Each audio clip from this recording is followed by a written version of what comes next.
తిరిగి BCN news కి స్వాగతం. జమాతే ఇస్లామీ హింద్ మహిళా విభాగం జాతీయ స్థాయిలో నైతికతే నిజమైన స్వేచ్ఛ అనే నినాదంతో పూర్తి సెప్టెంబర్ మాసంలో ఒక అవగాహన ఉద్యమాన్ని నిర్వహిస్తుంది.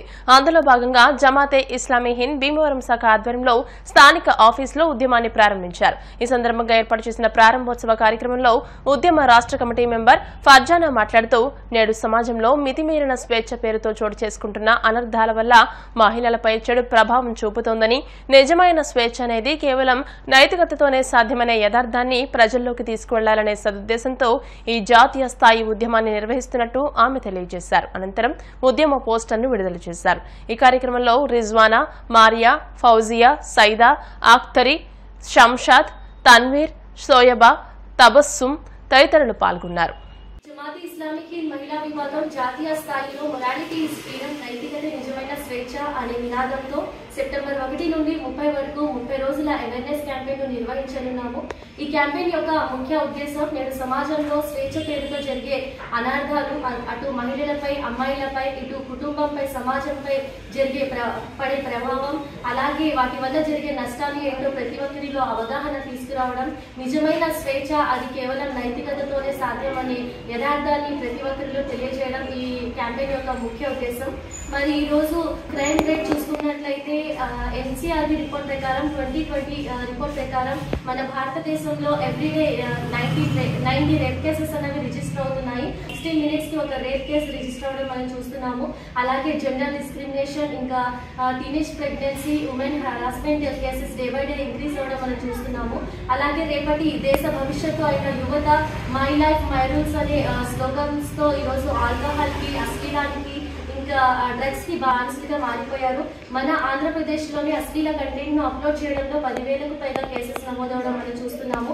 మరి ఇలాంటి నైతికత లేని స్వేచ్ఛ వల్ల ఈరోజు సమాజంలో ఎలాంటి ప్రభావం పడుతుందో మనం కళ్ళారా చూడవచ్చు. 75 సంవత్సరాల నుండి సమాజంలో సోషల్ రిఫార్మేషన్ కోసం కృషి చేస్తున్న జమాతే ఇస్లామీ హింద్ సంస్థ ఈ సెప్టెంబర్ పూర్తి మాసంలో సమాజంలో నైతిక మార్పు కోరుకుంటూ ఒక మంచి ఉద్యమాన్ని ప్రజల్లోకి తీసుకురావాలని ఒక మంచి ప్రణాళికలు వేయడం రూపొందించడం జరిగింది. మరి ఈ ప్రెస్ మీట్ ద్వారా మేము ప్రతి ఒక్కరిని ఒకటే రిక్వెస్ట్ చేస్తున్నాము. కుల మతాలకు అతీతంగా భారతదేశ పౌరులుగా ప్రతి ఒక్కరూ తమ వంతు మంచిని పెంచేందుకు, చెడును నిర్మూలించేందుకు ఒక తల్లిదండ్రులుగా, ఒక ఉపాధ్యాయులుగా, ఒక సమాజ సంస్కర్తగా, ఒక భారతదేశ పౌరులుగా ప్రతి ఒక్కరూ నైతిక విలువను పెంపొందించడానికి మాతో పాటు మీరు కూడా ఒక అడుగు ముందు వేస్తారని సినీ రాజకీయ రంగాల్లో నందమూరి బాలకృష్ణ విజయవంతంగా రాణిస్తూ తన ప్రత్యేకతను చాటుకుంటున్నారని బాలకృష్ణ నందమూరి అభిమాన సంఘాల నేతలు తెలియజేశారు. నందమూరి బాలకృష్ణ సినీ పరిశ్రమలో అడుగుపెట్టి 50 సంవత్సరాలు పూర్తి చేసుకున్న సందర్భంగా కడప నగరంలో వేడుకలు నిర్వహించారు. నగరంలోని ఎన్టీఆర్ సర్కిల్లో 50 కిలోల కేక్ కట్ చేసి సంబరాలు నిర్వహించారు. ఈ కార్యక్రమంలో బాలకృష్ణ అభిమాన సంఘం ప్రతినిధులు గోవర్ధన్ రెడ్డి, పీరయ్య, హరిప్రసాద్ తదితరులు పాల్గొన్నారు.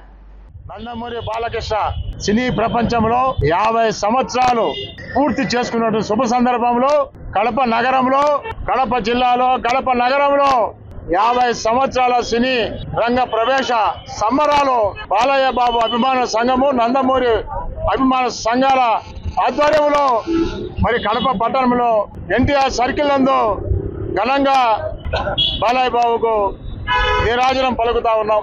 1974 ఆగస్టు 30 తాతమ్మ కళ సినిమా ద్వారా సినీ జగత్తుకు పరిచయం చేసిన వ్యక్తి నందమూరి ఎన్టీ రామారావు గారు. ఆయన కొడుకును సినీ రంగంలో దీప్యమానంగా వెలగాలని ఒక ఆశీర్వాదంతో ఆయన సినీ రంగంలోకి తీసుకొచ్చిన ఘనత ఎన్టీ రామారావు గారిది. ఆ రోజు నుంచి ఈ రోజు వరకు కూడా సినీ జగత్తులో నందమూరి వంశం, బాలయ్య బాబు ట్రెండ్ అంటే అది ఒక సినిమాలో అది ఒక ట్రెండ్గా మారి సినిమాలకే ట్రెండ్ సృష్టించిన వ్యక్తి బాలయ్య బాబు. ఒకరు సమరసింహారెడ్డి, నరసింహనాయుడు అటువంటి సినిమాలు వచ్చినప్పుడు ఆ ట్రెండ్ను బట్టి మిగతా హీరోలు కూడా అటువంటి సినిమాలు చేసినారు తప్ప వేరే ట్రెండ్ పోలేకపోయినారు. అదేవిధంగా బాబు దర్శకత్వంలో ఆయన 54వ ఏటలో శ్రీరామరాజ్యం రామునిగా వేషం వేసి అఖిలాంధ్ర ప్రజానీకానికి వాళ్ళ ఆనందాన్ని ఇచ్చినటువంటి వ్యక్తి బాలయ్య బాబు గారు. రాజకీయ రంగంలో ఎన్టీ రామారావు గారు ఎక్కడైతే హిందూపూర్లో మొట్టమొదటిగా తెలుగుదేశం పార్టీ పెట్టినప్పుడు ఎమ్మెల్యే అయినారో అదే హిందూపురం నుంచి బాలయ్య బాబు గారు 3 పర్యాయాలు ఇవాళ ఆయన కూడా ఎమ్మెల్యేగా శాసనసభ్యునిగా కొనసాగుతూ ముందుకు వెళ్తా ఉన్నారు. సినీ రంగమే కాదు రాజకీయ రంగంలో కూడా ఇవాళ రాణిస్తున్నటువంటి వ్యక్తి నందమూరి బాలయ్య బాబు గారు. ఆనాడు తాతమ్మ కళతో చిత్రరంగ ప్రవేశం చేసి నేటికి 109 చిత్రాలు 129 నటీమణులతో నటించిన ఘనత ఒక్క నందమూరి బాలకృష్ణ గారికే దక్కింది. అలాగే ఆయన నందమూరి తారక రామారావు సినీ వారసత్వం కానీ రాజకీయ వారసత్వం కానీ పునికి పుచ్చుకొని అప్పటి నుంచి నేటి వరకు తన వంతు రాజకీయాలలో కానీ సినిమాలలో కానీ ఆయన పాత్ర పోషిస్తూ ఎనలేని అభిమానం చూరగొన్నాడు. అలాగే రేపు హైదరాబాదులో జరగబోవు 50 సంవత్సరాల సినీ పక్షానికి అతిరథ మహారాజులు తెలుగు రాష్ట్రాల ముఖ్యమంత్రులు ఇద్దరు, స్టాలిన్ గారు, చిరంజీవి గారు, మొత్తం రజనీకాంత్, మమ్ముట్టి, మోహన్ లాల్ ప్రతి ఒక్కరు హాజరై అది ఒక కన్నుల పండుగగా జరుగుతుంది. కావున నందమూరి బాలకృష్ణ అనేవాడు ఒక ట్రెండ్ సెట్ చేస్తాడు కానీ ఆయన ట్రెండ్ను ఫాలో అయ్యే రకం కాదు. 65 సంవత్సరాలు ఈరోజు ఆయనకున్నా కూడా ఇప్పటికీ ఆయనను యూత్ ఫాలో అవుతున్నారు కానీ ఎవరు ఆయన ఒకటి ఫాలో అయ్యే క్వశ్చనే లేదు. బాలకృష్ణ గారి సినీ రంగంలో 50 ఏళ్ల ప్రస్తావన పూర్తయిన సందర్భంగా తండ్రిని మించిన తనయుడుగా పౌరాణికలో అయితేనేమి, జానపదలో అయితేనేమి, సాంఘిక చిత్రాల్లో అయితేనేమి విభిన్న పాత్రల్లో ఎన్టీ రామారావు తర్వాత అంతటి నటుడు బాలకృష్ణ గారి అనే దాంట్లో ఏమాత్రం కూడా అనుమానం లేదు. ఈరోజు 5 కోట్ల మంది ఆంధ్రులందరూ కూడా ఆయన 50 ఏళ్ల సందర్భంగా అందరూ కూడా ఒక పండగ వాతావరణంలో జరుపుకుంటున్నారు. ఎందుకంటే మహానటుడు ఎన్టీ రామారావు గారి పుట్టుడు ఆయన మర్చిపోయినా ఆయన్ను మరిపించే విధంగా బాలకృష్ణ నటన ఉంది కాబట్టి అందరూ కూడా ఎన్టీ రామారావును గుర్తు చేసుకుంటున్నారు. ఆ మహాన్ బావుని కడుపులో అంతటి నటుడు పుట్టడం నిజంగా ఈ ఆంధ్రప్రదేశ్లో సినీ ప్రియులకు ఎవరైతే బాలకృష్ణ అభిమానులకైతేనేమి, అదేవిధంగా తెలుగుదేశం పార్టీ నాయకులైతేనేమి అందరూ కూడా ఈ 50 ఏళ్లే కాదు 100 ఏళ్ళు కూడా ప్రస్తావన ఉండాలా. ఎందుకంటే ఆయన పాత్రలు ఎవరు కూడా ఈ రోజుటి కూడా ఎవరు కూడా పోషించలేరు. తిరుమలలో భక్తుల రద్దీ తగ్గింది. ఆదివారం అయినా భక్తుల సంఖ్య స్వల్పంగానే ఉంది.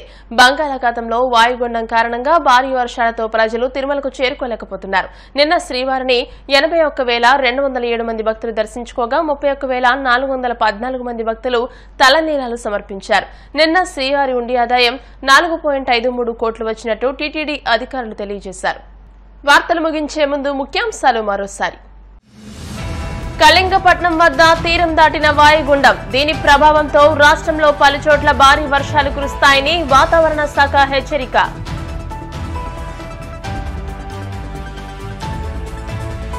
వాడపల్లి వెంకన్న ఆలయంలో ప్రత్యేక పూజలు, మంగళ వాయిద్యాల నడుమ శ్రీ స్వామి అమ్మవార్లకు మేల్కొల్పు సేవ, ఐశ్వర్యలక్ష్మి హోమం.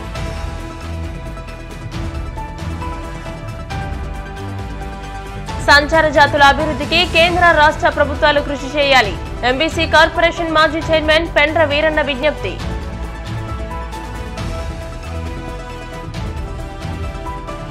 తిరుమలలో తగ్గిన భక్తుల రద్దీ. నిన్న శ్రీవారి హుండీ ఆదాయం 4.53 కోట్లు వచ్చినట్టు వెల్లడించిన టీటీడీ. ఈ వార్తలు ఇంతటితో సమాప్తం. మరిన్ని వార్తల కోసం BCN digital YouTube channel, Facebook page ని ఫాలో అవ్వండి. అప్డేటెడ్ వార్తల కోసం ప్లీజ్ సబ్స్క్రైబ్.